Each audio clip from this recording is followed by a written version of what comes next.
So hey guys, this is Shamsher Ali और आज की इस वीडियो में हम लोग बात करने वाले हैं 12th क्लास केमिस्ट्री के क्वेश्चन बैंक के सॉल्यूशन के बारे में, जो 2017 का क्वेश्चन पेपर का सॉल्यूशन होगा। ये दो पार्ट में वीडियो होगी। ये पार्ट 1 है और नेक्स्ट पार्ट 2 भी इसकी आएगी। पिछले कई दिनों से वीडियो काफी लेट आ रही है। उसका मेन रीजन है, एक तो शादी ब्याह जिसका डीजे काफी ज्यादा साउंड करता है और वीडियो में अगर वो आता है कोई भी म्यूजिक तो कॉपीराइट के चांसेस होते हैं, और जिसकी वजह से मैं वीडियो नहीं बना रहा था।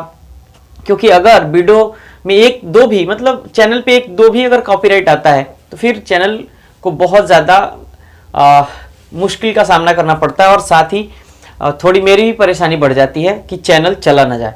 क्योंकि चैनल अगर डिलीट हो जाएगा तो फिर मैं वीडियो कैसे अपलोड करूँगा, पहली बात। दूसरी बात ये कि जो शादी था उसमें बहुत ज़्यादा नवेद वगैरह भी थे, तो उसमें भी जाना पड़ता था, तो ये दूसरी बात थी। खैर, आज तो मुख्यतः लड़कियों का पर्व है जिसको अपने बिहार में पीड़िया के नाम से जाना जाता है। फिर भी साउंड बहुत ज़्यादा है, लेकिन फिर भी मैं चारों तरफ से रूम को क्लोज करके एकदम सेपरेट और फिर मैं वीडियो बना रहा हूँ, केवल और केवल इसलिए ताकि आप लोगों की एग्ज़ाम की तैयारी काफ़ी बेहतर हो सके। तो चलिए आज हम स्टार्ट करते हैं 2017 का ऑब्जेक्टिव का वीडियो। सब्जेक्टिव भी जल्द अपलोड होगा, ये आपको मैं बता दे रहा हूँ इसी वीडियो में। और एक और अपडेट आपको बताता हूँ कि 12th क्लास का जो एग्ज़ाम का शेड्यूल है वो जारी हो चुका है। 1 फरवरी से आपका एग्ज़ाम होगा और उसका शेड्यूल जारी हो चुका है। मैं चैनल के माध्यम से ही आपको दे दूंगा उसका भी अपडेट। और चलिए स्टार्ट करते हैं हम लोग और पहले क्वेश्चन की तरफ चलते हैं और देखते हैं कि पहला क्वेश्चन क्या है।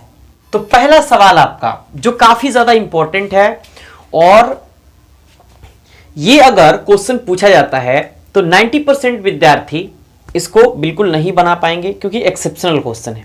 चलिए स्टार्ट करते हैं पहला क्वेश्चन और देखते हैं।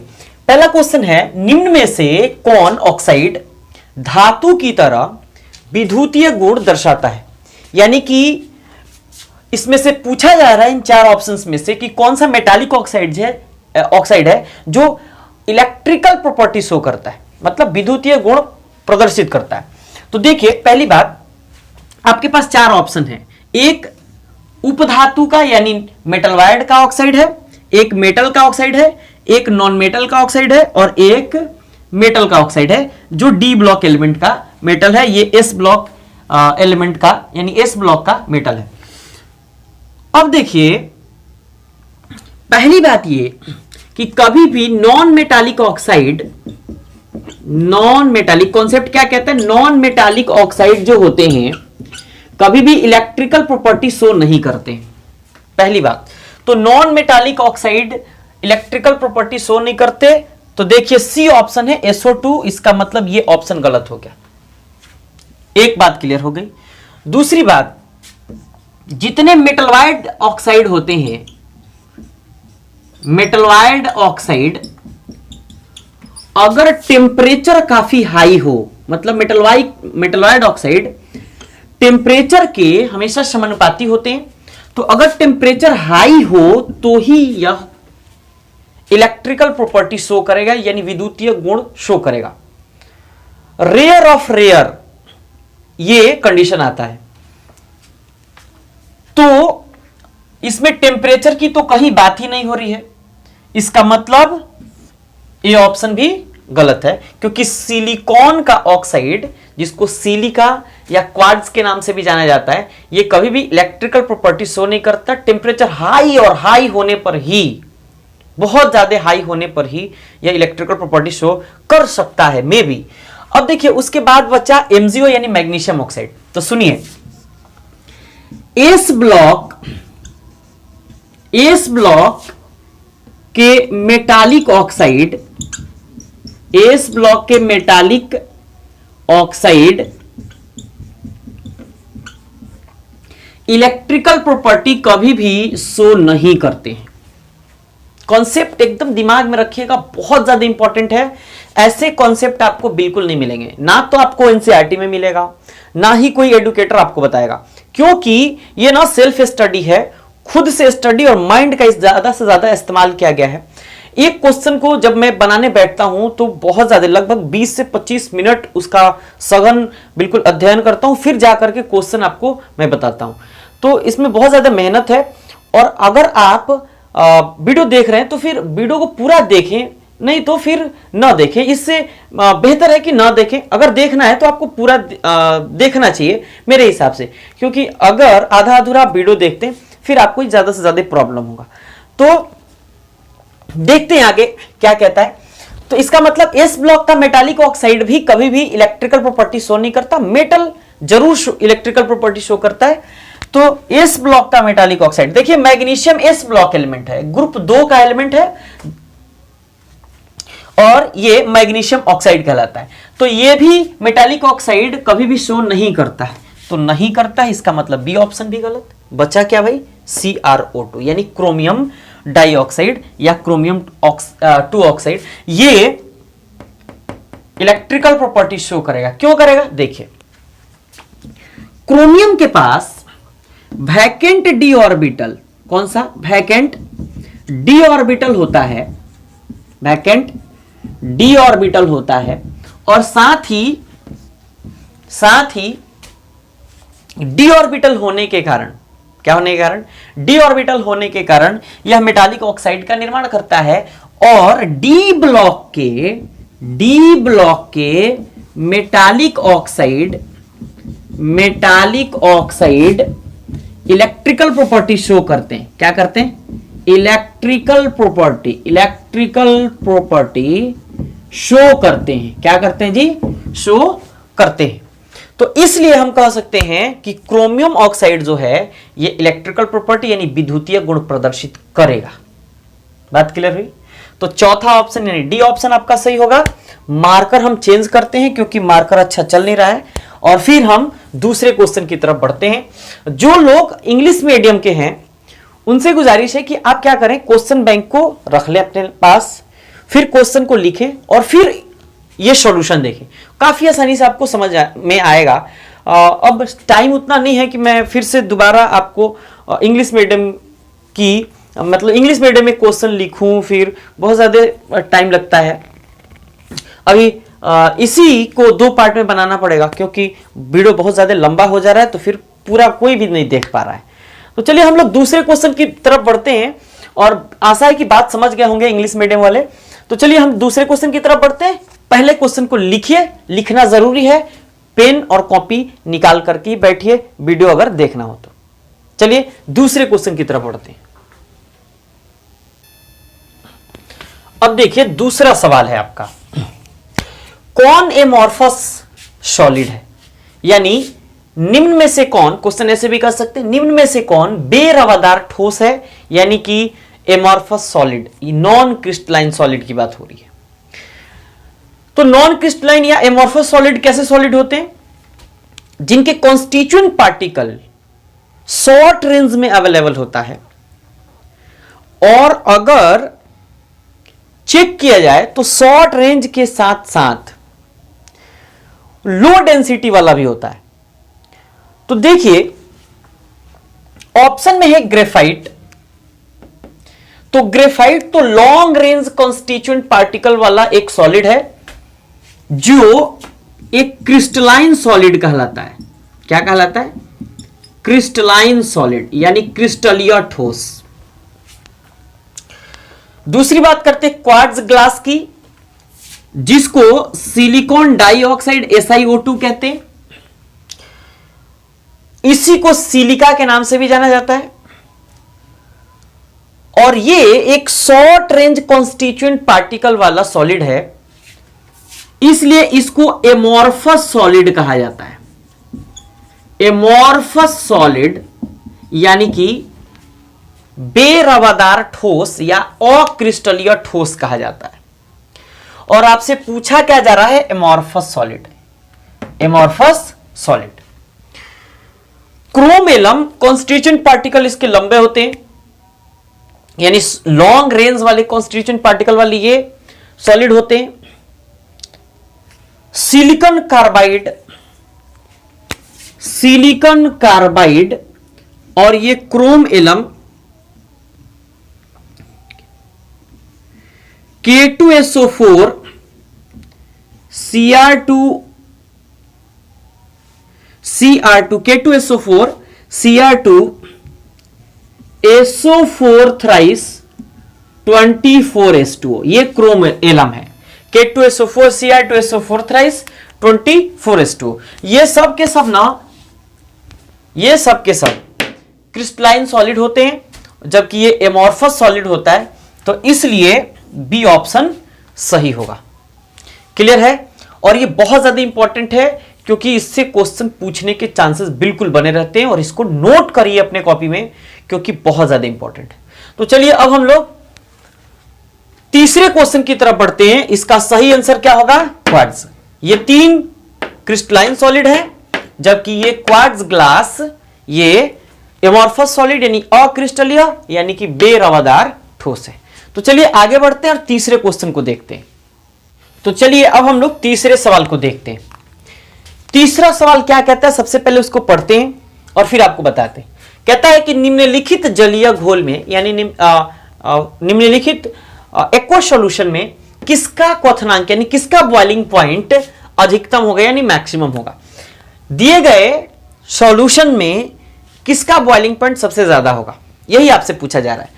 ऑप्शन है 1.0 capital M NaOH। Capital M को मोलारिटी कहा जाता है और इसका यूनिट मोल पर लीटर होता है। करो 1.0 कैपिटल M NaOH, फिर 1.0 कैपिटल M Na2SO4 और फिर 1.0 कैपिटल M NH4NO3 और 1.0 कैपिटल M KNO3, यानी कि ये सोडियम हाइड्रोक्साइड, ये सोडियम सल्फेट, ये अमोनियम नाइट्रेट और ये पोटेशियम नाइट्रेट। काफी ज्यादा ये इंपॉर्टेंट क्वेश्चन है क्योंकि ऐसे क्वेश्चन अगर आपके एग्जाम के पेपर में, क्वेश्चन पेपर में मौजूद होगा और ऑब्जेक्टिव में मौजूद होगा तो भाई बहुत ज्यादा वक्त लेता है। अगर आप फॉर्मूले की तरफ जाएंगे, फॉर्मूला की तरफ भागेंगे तो फिर आपका टाइम जाया होगा, 10 मिनट से कम नहीं लगेगा अगर फॉर्मूला की तरफ जाएंगे तो, क्योंकि फॉर्मूला तो याद ही नहीं होता जल्दी। कभी भी इन सबका फॉर्मूला याद ही नहीं होता, तो हम कॉन्सेप्ट की तरफ और ट्रिक की तरफ चलेंगे ताकि समय कम लगे और हमारा क्वेश्चन भी काफी आसानी से बन सके।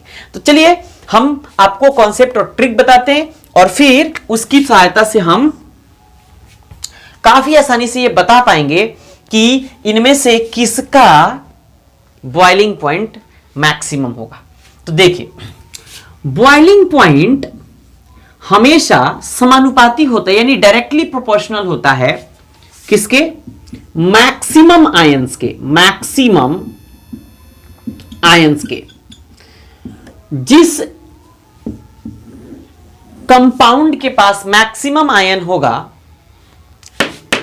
चारों ऑप्शंस में से जिसके पास मैक्सिमम आयंस होगा, केटायंस और एनायंस दोनों को ऐड करके, तो उसका बॉइलिंग पॉइंट सबसे ज्यादा होगा यानी मैक्सिमम होगा।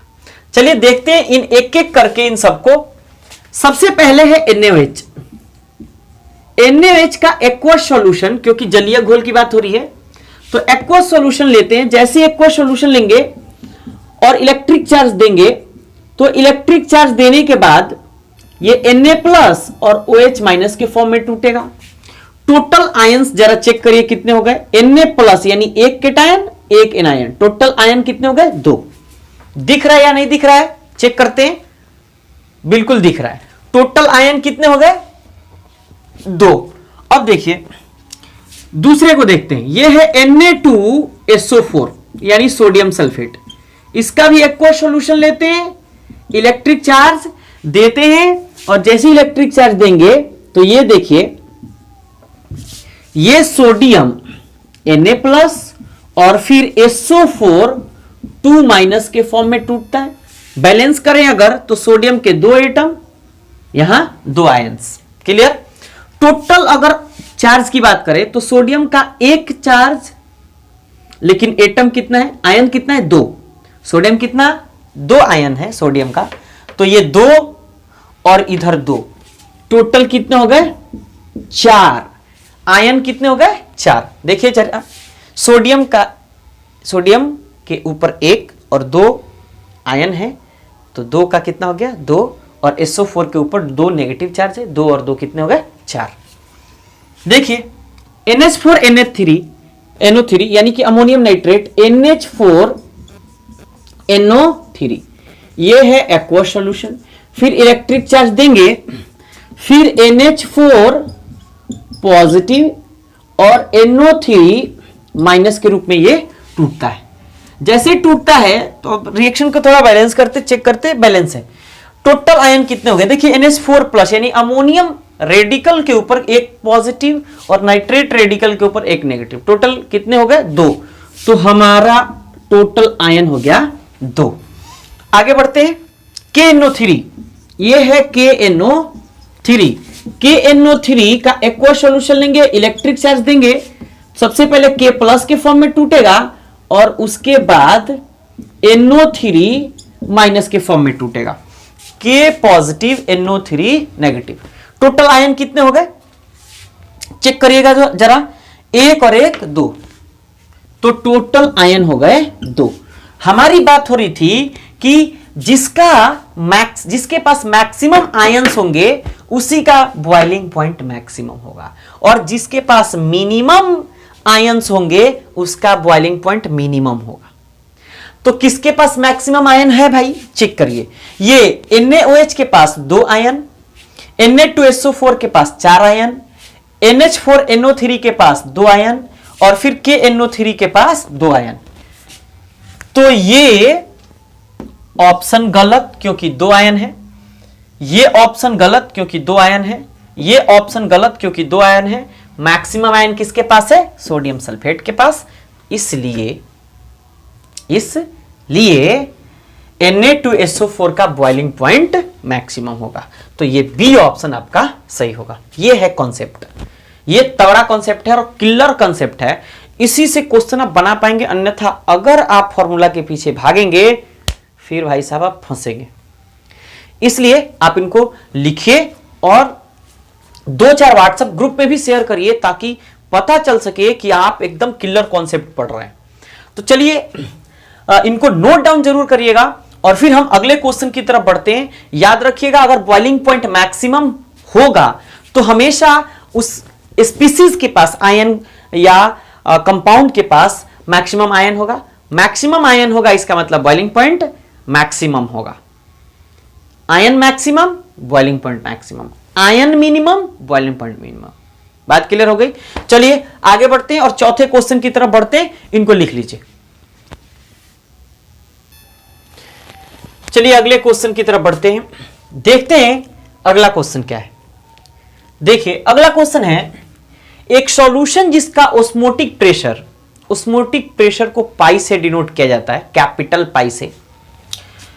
तो कह रहा है ऑस्मोटिक प्रेशर 300 केल्विन पर 0.0821 एटीएम यानी वायुमंडल है। इस सॉल्यूशन का कॉन्सेंट्रेशन यानी सांद्रण क्या होगा। ऑप्शन है आपके पास ये 0.66 कैपिटल एम। कैपिटल एम का मतलब है ये मोलारिटी आपसे पूछ रहा है, और मोलारिटी का यूनिट होता है मोल पर लीटर, मोल पर लीटर। आगे कह रहा है 0.32 कैपिटल एम, फिर वही मोलारिटी 0.066 कैपिटल एम और 0.033 कैपिटल एम। अब देखिए यह है न्यूमेरिकल क्वेश्चन। अगर आप ज्यादा इसमें टाइम स्पेंड करेंगे तो फिर आपके साथ समस्या होगा। जिस तरीके से हम बना रहे हैं उस तरीके से अगर आप बनाते हैं तो आपका टाइम भी बचेगा और आसानी से बना भी पाएंगे। चलिए स्टार्ट करते हैं इनको बनाना और फिर देखते हैं। कह रहा है एक सॉल्यूशन जिसका ऑस्मोटिक प्रेशर 300 केल्विन पर, चेक करते हैं जरा टेम्परेचर कितना है भाई, 300 केल्विन पर इतना एटीएम है। प्रेशर कितना है, ऑस्मोटिक प्रेशर कितना है 0.0821 एटीएम। तो ऑस्मोटिक प्रेशर को कैपिटल पाई से डिनोट किया जाता है। कैपिटल पाई का वैल्यू कितना है 0.0821 एटीएम। क्लियर। आगे कहता है इस सॉल्यूशन का सांद्रण यानी कॉन्सेंट्रेशन क्या होगा। आपसे कॉन्सेंट्रेशन यानी सी का वैल्यू पूछ रहा है। क्लियर हो गई। अब देखिए ओस्मोटिक प्रेशर के रिलेशन में कॉन्सेंट्रेशन का जो वैल्यू हम लोग निकालते हैं तो इसी pi is equal to C R T formula से निकालते हैं। ये सी कॉन्सेंट्रेशन यानी सांद्रण, आर गैस कांस्टेंट, और गैस कांस्टेंट कैपिटल आर का वैल्यू होता है 0.0821।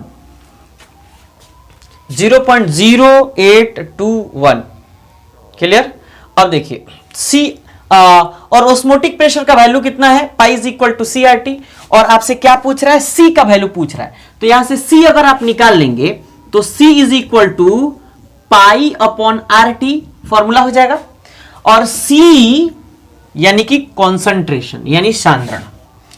तो पाई का वैल्यू, पाई का मतलब ऑस्मोटिक प्रेशर कितना दिया है 0.0821 अपॉन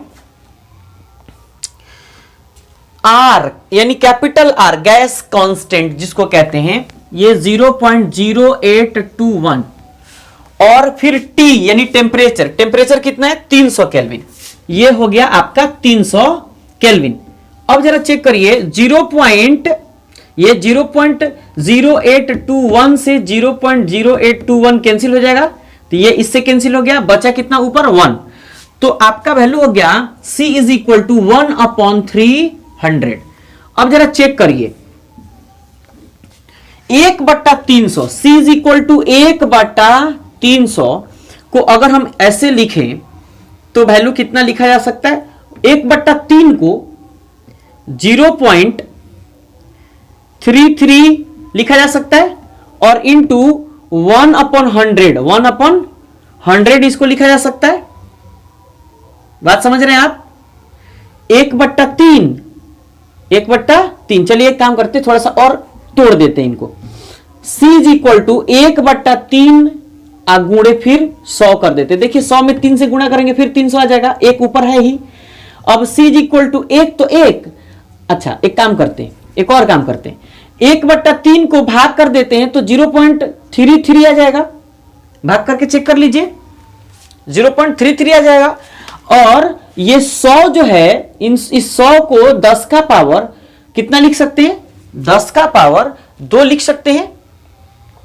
और ऊपर अगर जाएगा, किधर जाएगा, ऊपर अगर जाएगा तो 10 का पावर -2 हो सकता है, तो 10 का पावर ये -2।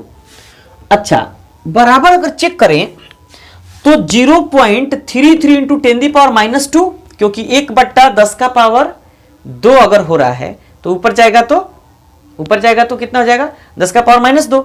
अब जरा चेक करिए 10 का पावर -2 है, अगर इधर लेफ्ट साइड में लेकर के आते हैं तो ये 0.0033 आपका वैल्यू आ जाएगा। 0.033 कितना आ रहा है वैल्यू, यहां लिख देते हैं।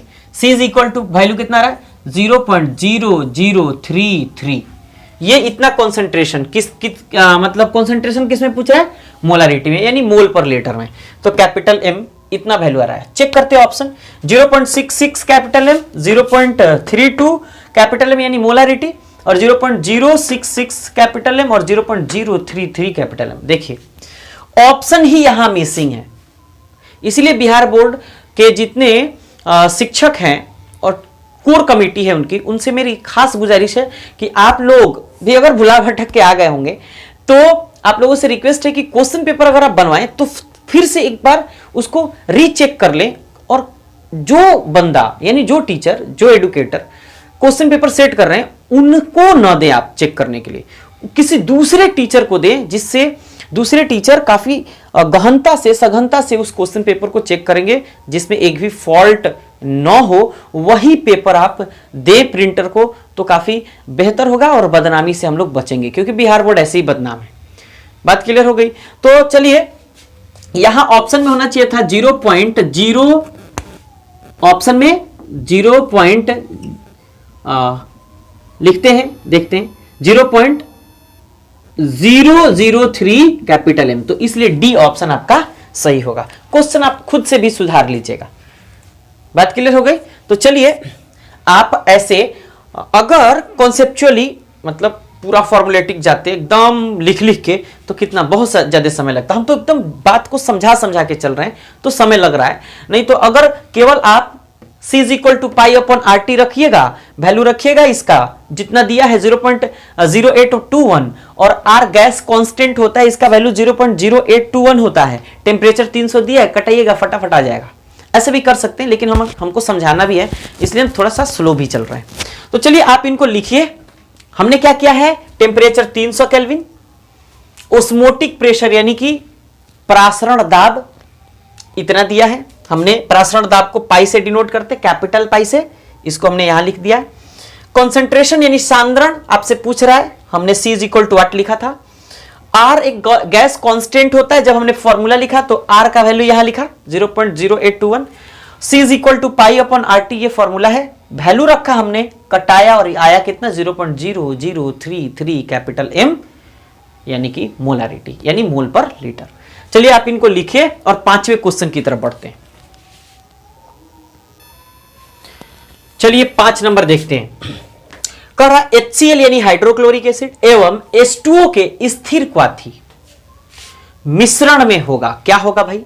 कह रहा 48 HCl होगा, 22.2% HCl होगा, कि 36% HCl होगा, कि 20.2% HCl होगा, क्या होगा? देखिए सबसे पहली बात यह कि ये स्थिर क्वाथी मिश्रण होता क्या है।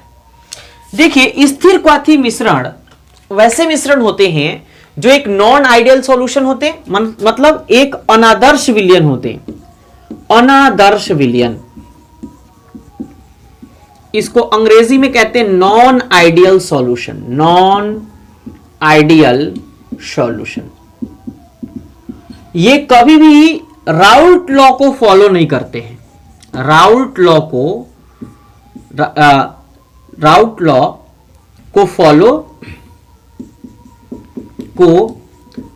फॉलो नहीं करते। बात क्लियर हो गई? और कह रहा है HCl एवं H2O के स्थिर क्वाथी मिश्रण में HCl कितना होगा भाई? तो देखिए HCl और H2O दोनों को हमने मिक्स किया और स्थिर क्वाथी मिश्रण बना दिया। तो जब मिश्रण बनाते हैं तो उस प्रक्रिया में HCl जो होती है ये 22.2% मौजूद होती है और बाकी बचा 100% में से H2O 77 कितना हो जाएगा? 22.2 और 77.8, 8 एक कितना हो जाएगा? 77.8, ये 78 और 2200, 78 और 2200 बिल्कुल सही है। तो ये प्रतिशत कितना हो रहा भाई? HCl का 22.2% और H2O का 77.8% का मिश्रण HCl और H2O का स्थिर क्वाथी मिश्रण कहलाता है। ऑप्शन चेक करिए, HCl 22.2% कहां है भाई? बी ऑप्शन 22.2%, तो बी ऑप्शन सही होगा। यही अगर जल और इथेनॉल का पूछता तो जल 5% और इथेनॉल 95 यानी कि 95%, ये स्थिर क्वाथी मिश्रण होता है जल और इथेनॉल का। इसका है 22.2% और H2O कितना है? 77.8%। तो चलिए इनको लिखिए और ये कॉन्सेप्ट काफी मददगार है, आप लिखिए और काफी ज्यादा इंपॉर्टेंट भी है, तो इसलिए आप इनको लिखिए और फिर हम लोग छठे क्वेश्चन की तरफ आगे बढ़ते हैं। देखिए 6 नंबर सवाल है, फैराडे लॉ बहुत ज्यादा इंपॉर्टेंट है, उससे ये ऑब्जेक्टिव क्वेश्चन पूछा गया है। फैराडे का फर्स्ट लॉ और सेकंड लॉ दोनों इंपॉर्टेंट है, शॉर्ट टाइप लॉन्ग टाइप में भी क्वेश्चन पूछ देता है, दोनों में क्वेश्चन पूछता है और ऑब्जेक्टिव में तो है ही। देखिए सवाल क्या है, कह रहा है एक फैराडे विद्युत धारा यानी इलेक्ट्रिक चार्ज अगर प्रवाहित किया जाए तो प्राप्त मात्रा कितने के बराबर होती है? कितने के बराबर होती है? ऑप्शन के हिसाब से हम लोग को चेक करना है। कर 1 ग्राम समतुल्य के 1 ग्राम मोल के विद्युत रासायनिक तुल्यांक के कि आधा ग्राम समतुल्यांक के। तो देखिए, जब भी 1 फैराडे विद्युत धारा प्रवाहित होती है, तो 1 फैराडे विद्युत धारा प्रवाहित होती है, तो अगर चार्ज पूछता तो 96,500 कूलम, कितना 96,500 कूलम चार्ज की बात होती तो 96,500 कूलम। लेकिन यहां पूछ रहा है ना कितना ग्राम तुल्यांक, तो सुनिए 1 ग्राम समतुल्यांक यानी 1 ग्राम तुल्यांक की भार वह क्या करता है, 1 ग्राम तुल्यांक की भार के बराबर होता है जब 1 फैराडे विद्युत धारा प्रवाहित की जाती है। तो 1 ग्राम समतुल्यांक की भार या समतुल्यांक भी कहते हैं या समतुल्य भी कहते हैं, तो ये ए ऑप्शन सही होगा। बात क्लियर हो गई। चलिए हम 7 नंबर क्वेश्चन की तरफ बढ़ते हैं। 7 नंबर सवाल है, रेट ऑफ रिएक्शन से भी काफी ज्यादा सवाल पूछे गए हैं। ये ऑब्जेक्टिव उसी टॉपिक से रिलेटेड है। सवाल को पढ़ते हैं और बहुत ज्यादा इंपॉर्टेंट क्वेश्चन है। ये कह रहा है कि किसी वस्तु के प्रतिक्रिया करने यानी रिएक्शन करने का दर यानी रेट किस पर निर्भर करता है, किस पर डिपेंड करता है, यानी रेट ऑफ रिएक्शन इन चारों में से किस पर डिपेंड करता है। ऑप्शन है परमाणु भार यानी एटॉमिक वेट, तो कभी भी परमाणु भार पर रेट ऑफ रिएक्शन कभी भी डिपेंड नहीं करता। अगला है समतुल्य भार, इक्विवेलेंट वेट पर भी कभी भी कोई भी केमिकल रिएक्शन का रेट ऑफ रिएक्शन, किसी भी केमिकल रिएक्शन का रेट ऑफ रिएक्शन कभी भी वो उस पर डिपेंड नहीं करता। अगला कर रहा है मॉलिक्यूलर वेट, वेट पर तो भाई एकदम डिपेंड नहीं करता। इसका मतलब 3 के 3 ऑप्शन गलत हो गए। बचा कौन, चौथा यानी एक्टिव वेट। एक्टिव वेट मतलब जब रिएजेंट के पास जो वेट होता है वह जब रिएक्शन करने जाता है तो उसके ऊपर, एक्टिव वेट के ऊपर रेट ऑफ रिएक्शन डिपेंड करता है। तो इसलिए ये डी ऑप्शन आपका सही आंसर होगा, यानी सक्रिय भार, जिसको हम लोग क्या कहते हैं, एक्टिव वेट। क्या कहते हैं, एक्टिव वेट कहते हैं। बात क्लियर हो गई। तो चलिए डी ऑप्शन इसका सही कीजिएगा, लिखिएगा इसको, और फिर हम 8 नंबर क्वेश्चन की तरफ बढ़ते हैं। 8 नंबर सवाल है जीरो ऑर्डर रिएक्शन। ये भी फेमस टर्मोलॉजी क्वेश्चन है। 2 नंबर में भी पूछता है, 5 नंबर में भी पूछता है, कभी यूनिट पूछता है, कभी इसका व्यंजक पूछता है, और ऑब्जेक्टिव में भी क्वेश्चन दिया है। टी हाफ से रिलेशन लगा के देखते हैं। कह रहा है जीरो ऑर्डर रिएक्शन, बहुत ज्यादा इंपॉर्टेंट है। कहता है कि जीरो ऑर्डर रिएक्शन के लिए टी हाफ यानी हाफ लाइफ टाइम समानुपाती होता है प्रारंभिक सांद्रण के। अगर कोई केमिकल रिएक्शन है, उसका इनिशियल कॉन्सेंट्रेशन, रिएजेंट का इनिशियल कॉन्सेंट्रेशन ए है और प्रोडक्ट पी है, तो जीरो ऑर्डर रिएक्शन के लिए टी हाफ का वैल्यू कॉन्सेंट्रेशन टर्म के सीधे समानुपाती होता है।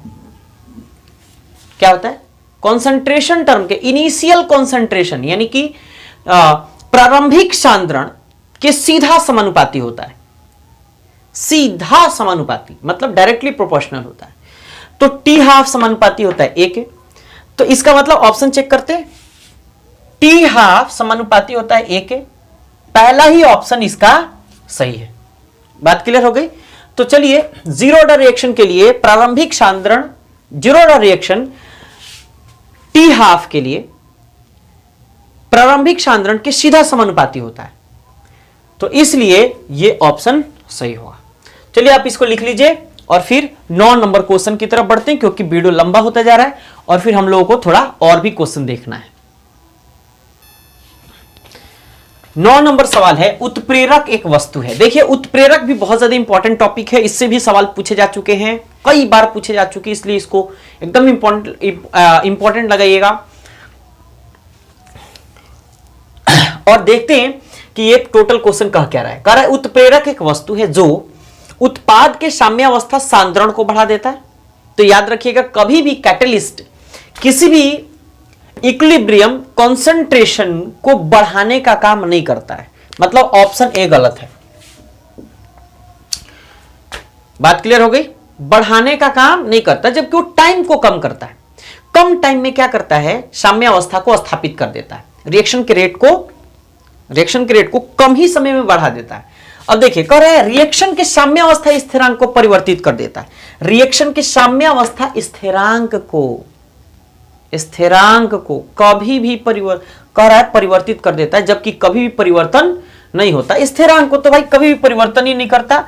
ऑप्शन बी भी गलत है। चेक करते हैं। कह रहा है इक्विलिब्रियम प्राप्त करने के समय, मतलब साम्य अवस्था प्राप्त करने के समय को कम कर देता है। फैक्ट बात है, एकदम फैक्ट बात है। केवल और केवल ये इक्विलिब्रियम, जो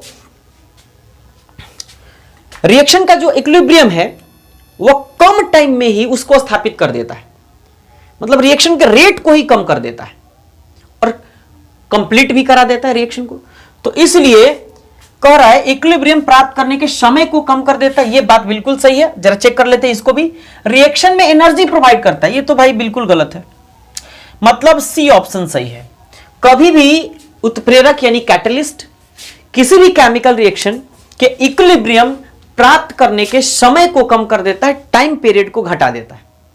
क्लियर हो गई? तो चलिए इनको भी लिख लीजिए और फिर हम 10 नंबर क्वेश्चन की तरफ बढ़ते हैं। चलिए देखते हैं अगला सवाल। कर सल्फाइड अयस्क को सामान्यतः डैश से, क्वेश्चन ऐसे ही लिखा गया है, जरा चेक करिए। सामान्यतः डैश से सकेंद्रित करते हैं। देखिए बहुत उल्टा सवाल, मतलब हिंदी में ना बहुत पेचीदा है, तो हम थोड़ा इंग्लिश में समझाना चाहते हैं। देखिए क्या कहेंगे इनको। सल्फाइड ओर्स को सामान्यतः जनरली डैश प्रोसेस से कॉन्सेंट्रेट करते हैं, मतलब किस मेथड के द्वारा सल्फाइड ओर्स को कॉन्सेंट्रेट किया जाता है, सांद्रित किया जाता है, समाहरण किया जाता है, साफ सफाई की क्रिया की जाती है, इतना समझना है। ऑप्शन है फेन प्लावन विधि। तो देखिए सल्फाइड अयस्कों को हमेशा फेन प्लावन विधि द्वारा ही सांद्रित किया जाता है, तो ऑप्शन ए सही होगा। आपने भर्जन और निस्तापन, अयस्क है ना, उसके बाद गालक, इन सब का वीडियो नहीं देखा है तो आप वीवो केमिस्ट्री सर्च करिए और वीडियो के लिस्ट में जाइए, आपको नीचे वीडियो मिलेगा, वहां से आप जाकर के चेकआउट कर सकते हैं। इंपॉर्टेंट वीडियो है, वहां से जरूर 1 से 2 नंबर आपको जरूर मिल जाएंगे, एग्जाम हॉल में क्वेश्चन पेपर में जरूर मिल जाएंगे उनसे आपको। तो चलिए आप फेन प्लावन विधि टिक लगाइएगा। जारण एक ऐसी विधि है जिसमें सल्फाइड अयस्कों को ऑक्साइड में बदला जाता है। गुरुत्वाकर्षण विधि के द्वारा ये एक मतलब कि समाहरण की विधि है, कंसंट्रेशन टर्मिनोलॉजी है, जिसमें ग्रेविटेशनल फोर्स के तहत क्या किया जाता है, पानी बहाया जाता है। जैसे नदी नाले में पानी बहती है, नहर में पानी बहती है, तो अयस्क को उसमें डाल दिया जाता है, छोटे पार्टिकल जितने होते हैं बाहर निकल जाते हैं, बड़े बड़े टुकड़े अयस्क के बाहर निकाल लिए जाते हैं। कार्बन का रिडक्शन हमेशा एक, जिसको स्मेल्टिंग प्रोसेस कहा जाता है, ये रिडक्शन प्रोसेस है। तो हमारा सही आंसर है फेन प्लावन विधि, हमको इसी को टिक लगाना है, यानी इसको फोर्थ फ्लोटेशन के नाम से जानते हैं। क्या कहते हैं इसको? Fourth flotation. इसको झाग प्लावन विधि भी कहा जाता है, तो इसको लिख लीजिएगा। अब हम 11 नंबर क्वेश्चन की तरफ बढ़ते हैं। देखिए अगला सवाल है, निम्न में त्रिभस्मीय कौन है, यानी कि ट्राई बेसिक। त्रिभस्मीय मतलब ट्राई बेसिक कौन है? पहला ऑप्शन है H3PO2।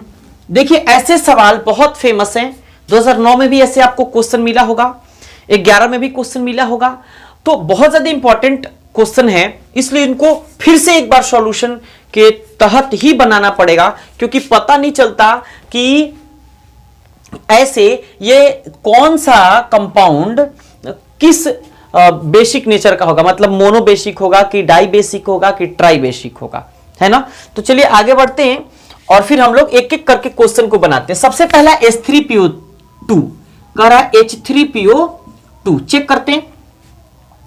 इनका स्ट्रक्चर से ही पता चल पाता है कि वाकई ये किस बेसिक नेचर का है। देखिए H3PO2 जब भी स्ट्रक्चर इनका बनाएंगे हम लोग तो सबसे पहले सेंट्रल एटम को ना बीच में ऐसे लिख लेंगे। फास्फोरस सेंट्रल एटम है, डबल बॉन्ड ऑक्सीजन लिख लेंगे, पहला काम double bond oxygen, phosphorus double bond oxygen. अब जरा चेक करिए ऑक्सीजन यहां कितना है, एक और है, और हाइड्रोजन कितना है, 3 है। तो जरा चेक करिए एक हाइड्रोजन इधर हमने लिख दिया, एक और ऑक्सीजन इधर लिख दिया, और सॉरी एक ऑक्सीजन इधर लिख दिया, और जरा चेक करिए बचा कितना, एक हाइड्रोजन इधर और एक हाइड्रोजन इधर, और एक जो हाइड्रोजन बचता है उसको यहां लिख देते हैं। पहले ऑक्सीजन को लिखते हैं फिर हाइड्रोजन को लिखते हैं। सबसे पहला काम फास्फोरस को डबल बॉन्ड के साथ, उसके बाद फिर सिंगल बॉन्ड के साथ ऑक्सीजन को, फिर हाइड्रोजन, फिर हाइड्रोजन, जितना बचता है उतना पहले लिख लेंगे। ऑक्सीजन तो खत्म हो गया इसलिए हाइड्रोजन हाइड्रोजन लिखेंगे, एक हाइड्रोजन बच रहा है ऑक्सीजन के साथ लिखेंगे। देखिए जितना OH ग्रुप रहेगा मतलब हाइड्रोक्सी ग्रुप टाइप का रहेगा, मतलब ऑक्सीजन के साथ H जुड़ा रहेगा तो वही H प्लस के फॉर्म में बाहर निकलता है, और जितना H प्लस बाहर निकलता है उसकी संख्या के बराबर उसका बेसिसिटी यानी कि भस्मीयता यानी क्षारकता होती है। तो इसलिए H3PO2 कैसा क्षारक है, ये द्विभाषमिक है, द्विभाषमिक है। बात क्लियर हो गई, यानी कि डाई बेसिक है। कैसा है, डाई बेसिक नेचर का है। अगला देखते हैं दूसरा क्या है, दूसरा है H3PO3, H3PO3 phosphorus double bond oxygen, oxygen oxygen, 3 oxygen use हो गए, एक फास्फोरस यूज हो गया, 3 हाइड्रोजन बचा, तो एक हाइड्रोजन इधर, एक हाइड्रोजन इधर, एक हाइड्रोजन इधर, कितना H प्लस बाहर निकलेगा, 1 और ये 1, कितना हो गया 2। मतलब कि इस H3PO3 की बेसिसिटी कितनी हो गई 2, यानी कि ये द्विभाषमिक है, यानी डाई बेसिक नेचर का। कैसा है, डाई बेसिक। हिंदी में ऐसे लिखते हैं, अंग्रेजी में डाई बेसिक यानी द्विभाषमिक, द्विभाषमिक। तो अभी तो 2 ही ऑप्शन हुए, पहले आप इनको उतार लीजिए, उतार लीजिए, जल्दी जल्दी स्क्रीनशॉट लीजिए या उतारिए, और फिर हम लोग, मच्छर भी बिल्कुल परेशान कर रखा है, तो आप इनको लिख लिए होंगे, चलिए जल्दी लिखिए, और फिर हम इनको मिटाते हैं, मिटाते मिटाते मिटाते मिटाते। H3PO2 की बेसिसिटी कितनी, 1, H3PO3 की बेसिसिटी कितनी, 2। अगला चेक करते हैं, ध्यान से एकदम देखते रहिए क्योंकि ये क्वेश्चन एडवांस में भी पूछा जा चुका है कई बार। जेई का ये क्वेश्चन है क्योंकि इसमें एक ऑप्शन एडवांस का है। बात क्लियर हो गई, बढ़ते हैं, तीसरा ऑप्शन चेक करते हैं। तीसरा ऑप्शन है आपके पास H4, बिल्कुल यूनिक ऑप्शन है, P2O7। देखिए इसमें 2 फास्फोरस के एटम है, तो किसको सेंट्रल माना जाए भाई, किसी को सेंट्रल नहीं माना जाएगा, यहां ऑक्सीजन सेंट्रल होगा। चेक करते हैं कैसे होगा। देखिए फास्फोरस के 2 एटम है तो आप फास्फोरस के ऐसे 2 एटम अलग अलग बना लीजिए, बॉन्ड कभी बीच में नहीं दीजिएगा। अब देखिए ऑक्सीजन को, एक ऑक्सीजन एटम को ऐसे बीच में बना लीजिए, एक ऑक्सीजन एटम को ऐसे बीच में बना लीजिए। बात क्लियर हो गई होगी। अब देखिए अब क्या कीजिए, दोनों ऑक्सीजन दोनों फास्फोरस से डबल बॉन्ड के साथ ऑक्सीजन दे दीजिए, दे दिए। अब एक काम करिए, ऑक्सीजन हमारे पास कितना बच रहा है, 1 2 3 इस्तेमाल हुआ, 4 5 6 और 7। क्लियर हो गई। हाइड्रोजन कितना, 4, तो 1 2 3 4।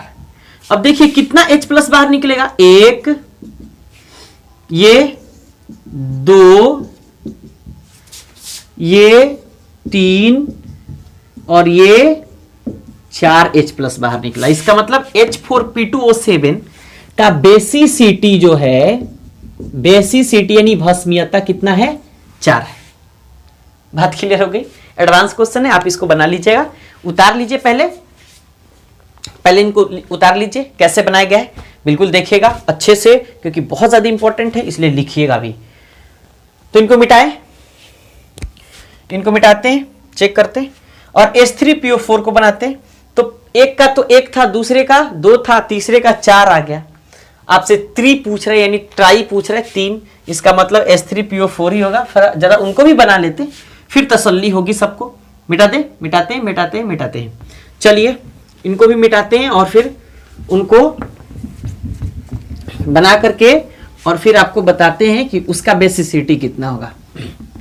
पहले इनका सबका लिख लेते हैं इधर, किसका कितना हुआ था। H3PO2 का कितना हुआ था 1, PO3 का कितना हुआ था 2, इसका कितना हुआ था 4। इसका चेक करते हैं। H3PO4 तो फॉस्फोरस एटम सेंट्रल एटम है, डबल बॉन्ड के साथ ऑक्सीजन लिख लीजिए, फिर एक ऑक्सीजन लिख लीजिए, फिर एक ऑक्सीजन, फिर एक ऑक्सीजन, 4 ऑक्सीजन इस्तेमाल हो गए।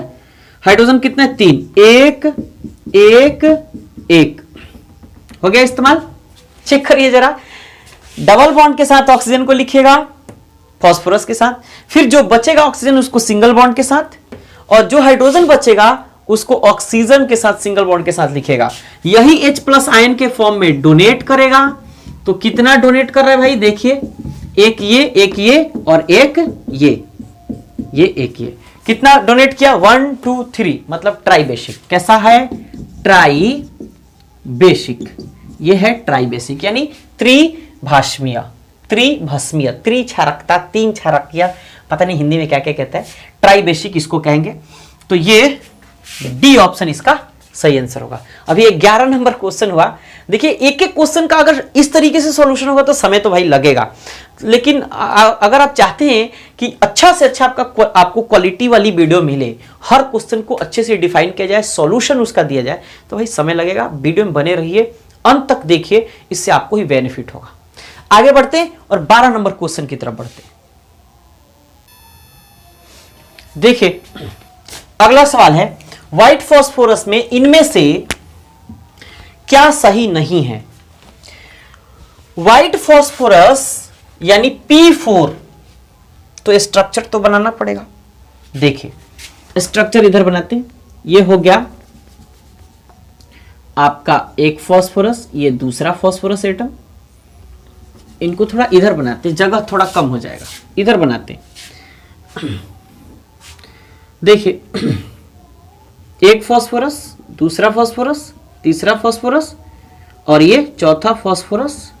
ऐसे व्हाइट फास्फोरस का स्ट्रक्चर होता है। सबके पास एक एक लोन पेयर होता है, जितने फास्फोरस एटम होते हैं सबके पास एक एक लोन पेयर होता है। ये लोन पेयर, पता नहीं दिख रहा होगा नहीं दिख रहा होगा, लोन पेयर हर एटम के पास, फास्फोरस एटम के पास रहेगा। बॉन्ड एंगल जो होता है ये 60 डिग्री का होता है। कितना डिग्री का 60 डिग्री का। ये है फास्फोरस और जिसको हम व्हाइट फास्फोरस कह रहे हैं। देखिए कर रहे हैं ना कि पहला ऑप्शन में 6p पाई सिंगल बॉन्ड होता है। p पाई सिंगल बॉन्ड तो होता है लेकिन 6 नहीं होता। कैसे नहीं होता जरा चेक करिए। 1 2 3 4 5 मैक्सिमम टू मैक्सिमम 5, तो 6 वाली बात तो भाई गलत है। दूसरा 4pp सिंगल बॉन्ड होता है। अच्छा इधर देखिए, सवाल को थोड़ा रिपीट करते हैं। इनमें से क्या सही नहीं है, मतलब क्या गलत है। सही नहीं होने का क्या मतलब है, गलत है। इसका मतलब तो यही गलत था, हमने इसी को गलत काट दिया। तो 6p पाई सिंगल बॉन्ड होता है, यही वाली बात क्या है, गलत है। तो यही गलत है, मतलब ये सही नहीं है, तो ये ऑप्शन सही होगा। आगे भी चेक कर लेते। देखिएगा कह रहा है 4pp सिंगल बॉन्ड होता है। पी मतलब p और p के बीच में 4 सिंगल बॉन्ड होता है। तो 1 2 मैक्सिमम टू मैक्सिमम हमने अभी समझाया कि 6 होने चाहिए और 5 हमने गिना भी। केवल और केवल बीच में वाला बॉन्ड इसलिए देते हैं ताकि केवल और केवल बॉन्ड पेयर उनका थोड़ा कंट्रोल में आ सके और वैलेंस इलेक्ट्रॉन कंट्रोल में आ सके। तो देखिए 1 2 3 और 4, pp बॉन्ड की संख्या 4 होती है, मतलब ये बात सही है। क्लियर। 4 लोन पेयर इलेक्ट्रॉन होते हैं। देखो भाई 4 लोन पेयर, 1 2 3 4, हर फास्फोरस एटम के पास एक लोन पेयर, तो ये भी बात सही है। अच्छा p और p bond angle 60 degree, p और p बॉन्ड एंगल 60 डिग्री, या ऐसे भी कह सकते हैं p और p बॉन्ड एंगल 60 डिग्री, तो ये भी बात सही है। मतलब गलत क्या है, यानी कि जो सही नहीं है वो क्या है, 6p पाई सिंगल बॉन्ड होता है। तो ए ऑप्शन लगा लीजिएगा, टिक आउट कर लीजिएगा और 13 नंबर क्वेश्चन की तरफ बढ़ते हैं। देखिए 13 नंबर सवाल क्या कह रहा है, ऑप्शन हमने इसमें नहीं लिखा है, आसान क्वेश्चन है। देखिए कहता है संक्रमण तत्व, संक्रमण तत्व किसको कहते हैं, ट्रांजिशन एलिमेंट किसको कहते हैं, वैसे डी ब्लॉक एलिमेंट जिनका डी ऑर्बिटल पूर्णतः नहीं भरा होता है उसे ट्रांजिशन एलिमेंट यानी संक्रमण तत्व कहते हैं। कह रहा है इनका सामान्य इलेक्ट्रॉनिक विन्यास क्या होता है, तो इनका जनरल इलेक्ट्रॉनिक कॉन्फ़िगरेशन यानी कि सामान्य इलेक्ट्रॉनिक विन्यास जो होता है ये होता है n-1 d1 to 10 ns 1 to 2 या 0 से लेकर के 2 तक, यानी कि 0 to 2, 0 से लेकर के 2 तक। फिर से रिपीट करते हैं, n-1 d1 to 10 यानी 1 से लेकर 10 तक, और ns 0 से लेकर के 2 तक, जिसमें 0 आएगा, 1 आएगा और 2 आएगा, 0 से लेकर के 2 तक, 0 1 2 तक। ऐसे एनसीईआरटी लिखता है ऐसे, ns 1 to 2 n-1 d1 to 10 ऐसे लिखता है। फिर से रिपीट करते हैं, ns 1 से लेकर के 2 तक, n-1 d 1 से लेकर के 10 तक। ये भी सही है, ये भी सही है, लेकिन आपके क्वेश्चन बैंक में बी ऑप्शन ये दिया है और यही आप टिक आउट लगा लीजिएगा क्वेश्चन बैंक के क्वेश्चन के अनुसार, नहीं तो ये भी आप सही मान सकते हैं। बात क्लियर हो गई। चलिए अब 14 नंबर क्वेश्चन की तरफ बढ़ते हैं। लेकिन अगर आप वीडियो देखते हुए यहां आ गए हैं, तो अगर आप वीडियो देख रहे हैं तो जाहिर सी बात है आपको अच्छा लग रहा होगा, और अगर अच्छा लग रहा होगा तो वीडियो को लाइक जरूर करिए। एक लाइक आपका हमारा उत्साह बढ़ाता है और हमको और वीडियो बनाने के लिए ये मजबूर करता है और हमको अच्छा भी लगता है। तो अगर आप इस चैनल पे पहली बार भी आए हैं अगर आप, तो आप चैनल को सब्सक्राइब करके बेल आइकन को जरूर प्रेस करिए, क्योंकि अगर इतना मेहनत हम कर रहे हैं आपके लिए, तो आपका भी एक दायित्व बनता है कि फ्री ऑफ कॉस्ट आप केवल रेड बटन को दबा करके सब्सक्राइब करिए और बेल आइकन को जरूर प्रेस करिए। चलिए 14 नंबर क्वेश्चन की तरफ बढ़ते हैं हम, और फिर 14 नंबर क्वेश्चन ये अंतिम क्वेश्चन होगा क्योंकि वीडियो काफी लंबा हो चुका है, आप भी जानते हैं। नेक्स्ट क्वेश्चन 15 नंबर के बाद, मतलब 15 के बाद वाली जितने क्वेश्चन होंगी, 15 से लेकर के उसके बाद वाली भी जितने क्वेश्चन होंगी उसको अगली वीडियो में देखेंगे। और चलिए हम लोग अब 14 नंबर क्वेश्चन की तरफ बढ़ते हैं। देखिए नेक्स्ट क्वेश्चन और लास्ट क्वेश्चन, इस वीडियो का लास्ट क्वेश्चन, तो इसको आप पार्ट 1 ही समझिए और नेक्स्ट को पार्ट 2 समझिएगा। तो चलिए स्टार्ट करते हैं। देखिए कहता है कि संक्रमण धातु यानी ट्रांजिशन मेटल आयन जिसका चुंबकीय आघूर्ण यानी मैग्नेटिक मोमेंट, जिसको म्यू से डिनोट किया जाता है, अधिकतम होगा, मैक्सिमम होगा, उनके बाह्यतम कक्षा का इलेक्ट्रॉनिक विन्यास क्या होगा। देखिएगा ये 3d5 है। 3d5 का अगर हम चेक करें कि कितना इलेक्ट्रॉन इसमें भरा जा सकता है, तो 5 इलेक्ट्रॉन डी ऑर्बिटल में भरेंगे। नंबर ऑफ अनपेयर्ड इलेक्ट्रॉन कितने हैं, 5। और चुंबकीय आघूर्ण आपसे पूछ रहा है, तो म्यू का फॉर्मूला क्या होता है, mu is equal to √n into n+2 Bohr magneton Bm। और n का मतलब क्या है, नंबर ऑफ अनपेयर्ड इलेक्ट्रॉन, ये नंबर ऑफ अनपेयर्ड इलेक्ट्रॉन को दर्शाता है। तो √n into n+2 Bohr magneton के हिसाब से यहां अनपेयर्ड इलेक्ट्रॉन 5 है, तो इनको मिटा देते हैं, आप लिख लीजिएगा इनको, इस लाइन को, क्योंकि सॉल्यूशन तो इधर ही करना पड़ेगा, जगह है नहीं। तो n इज इक्वल टू 5 आया है पहले केस में, चेक कर लीजिए। और mu is equal to √n का वैल्यू 5 और 5+2 n into n+2 Bohr magneton. तो कितना आ गया, 5 2 7 और 7 5 35, यानी √35, और √35 का मतलब लगभग हो जाएगा 5.92 बोर मैग्नेटॉन। मैग्नेटिक मोमेंट अधिकतम होगा, सबसे ज्यादा होगा, किसका होगा चेक करते हैं। पहले का हमने निकाल दिया, पहले का है 5.92 बोर मैग्नेटॉन। 3d2 जरा चेक करिए, 3d2 2 ही इलेक्ट्रॉन है, अनपेयर्ड इलेक्ट्रॉन की संख्या कितनी, 2, तो mu is equal to under root 2 into 2 plus 2, यही ना, under root n into n plus 2, तो under root n into n, unpaired electron कितने 2, तो n इंटू n प्लस 2, तो 2 2 4 और 4 दूना 8, रूट अंडर 8 का वैल्यू कितना हो जाएगा 2 रूट 2, 2 रूट 2 को अगर चेक करें तो 2 और रूट 2 का वैल्यू कितना हो जाता है 1.41 है ना, तो लगभग हो जाएगा ये 2 ये 8 ये 2, 2.82, 2.82 बोर मैग्नेटॉन ये आ गया।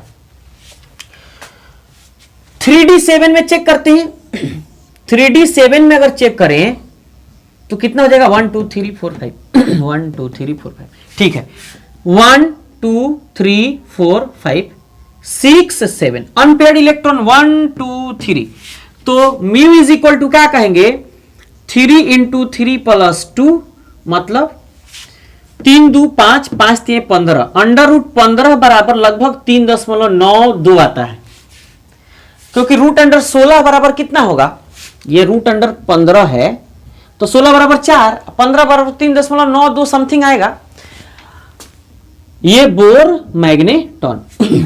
अच्छा 3d9 के केस में n का वैल्यू कितना आएगा, आप ही बता दीजिए गेस करके, 1 2 3 4 5 6 7 8 9, अनपेयर्ड 1 हो गया, अनपेयर्ड इलेक्ट्रॉन कितना हो गया 1, तो अंडर रूट 1 इंटू 1 प्लस 2, तो 3 इंटू 1, तो रूट अंडर 3, और रूट अंडर 3 का वैल्यू होता है 1.71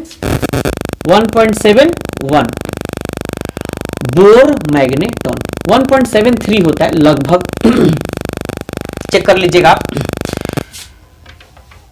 अब देखिएगा किसका मैग्नेटिक मोमेंट चुंबकीय आघूर्ण अधिकतम है, देखिएगा वैल्यू 5.92 2.82 3.92, यानी कि पहला का 5.92 बोर मैग्नेटॉन सबसे अधिक आया है। उसके बाद कर रहे हैं उनके बाह्यतम कक्षा का इलेक्ट्रॉनिक विन्यास कितना होगा, तो भाई साहब उसका ज्यादा आया है तो उसी का तो ज्यादा होगा ना, उसी का उतना होगा, तो 3d5 उसका सही आंसर होगा। आप इसको लिख लीजिएगा और बिल्कुल क्रिस्टल क्लियर है। इसके अलावा अगर कोई दूसरा आपको बताता है तो भाई आप उन्हीं की वीडियो को देखिए, मेरे वीडियो को नहीं देखिए, बात क्लियर। और यहां तक 14 नंबर क्वेश्चन तक कोई भी डाउट हो तो आप कमेंट करके जरूर बताइए कि यहां डाउट है। मेरी तरफ से मैं 100% अपना एफर्ट लगा रहा हूं और मेरी तरफ से ये मेरी अब क्या बोलूं, मतलब मुझे खुद विश्वास है कि हाँ 14 नंबर क्वेश्चन तक जो हमने बताया है वो बिल्कुल सही है, क्रिस्टल क्लियर है, कॉन्सेप्ट बिल्कुल क्लियर है। आप इसको लिख लीजिएगा, बेहतर रहेगा आप ही के लिए। और अब बताइए आपको वीडियो कैसा लगा या कैसा लग रहा है, अपने दोस्तों के साथ शेयर किया या नहीं किया, कमेंट करके जरूर बताइए। भाई आप लोग कमेंट बिल्कुल नहीं करते, आपको कमेंट करना चाहिए ताकि हमको पता चल सके कि हमारे अंदर खामियां क्या है। अगर भाई आपने अगर खामियां बताई ना हमारे लिए, तो हमारे लिए मतलब मेरी खामियां आपने अगर बताई तो हमारे लिए उससे बेहतर मोमेंट कुछ नहीं होगा, क्योंकि खामियां सुधारने से ही, गलतियां सुधारने से ही इंसान हीरे की तरह चमकता है। लेकिन पता नहीं हीरा की तरह चमके या ना चमके, लेकिन अगर आप गलती बताते हैं तो भाई मेरे लिए बहुत रिस्पेक्टफुल हैं आप। तो इसलिए अगर आप इस चैनल पे पहली बार आए हैं तो चैनल को सब्सक्राइब करके बेल आइकन को जरूर प्रेस करिए। वीडियो अच्छा लगे तो 5 7 8 10 जितने आपके पास व्हाट्सएप ग्रुप है एजुकेशनल, फालतू वाली नहीं, मतलब अपने दोस्तों के साथ आप शेयर कर सकते हैं। एजुकेशनल अगर कोई ग्रुप है आपके पास उसमें शेयर कर सकते हैं और बता सकते हैं अपने दोस्तों के साथ कि इतनी अच्छी क्वालिटी वाली वीडियो आपको एक एक क्वेश्चन का मिल रहा है। तो चलिए मिलते हैं नेक्स्ट वीडियो में इसके दूसरे पार्ट में। तब तक के लिए आपको और बता दें कि इससे पहले हमने 9 10 11 12 13 14 15 16 का पार्ट 2 कंपार्टमेंटल का पार्ट 2 हमने वीडियो बनाया है, उसको भी जाकर के आप जरूर चेकआउट करिए। नेम रिएक्शन सीरीज चल रहा था वो खत्म हो चुका है, बोर्ड एग्जाम के मद्देनजर रखते हुए हमने उसको बनाया था, वो खत्म हो चुका है, उसको भी आप जाकर के चेकआउट जरूर करिए अगर आपको जरूरत है तो। चलिए मिलते हैं नेक्स्ट वीडियो में। Thanks for watching.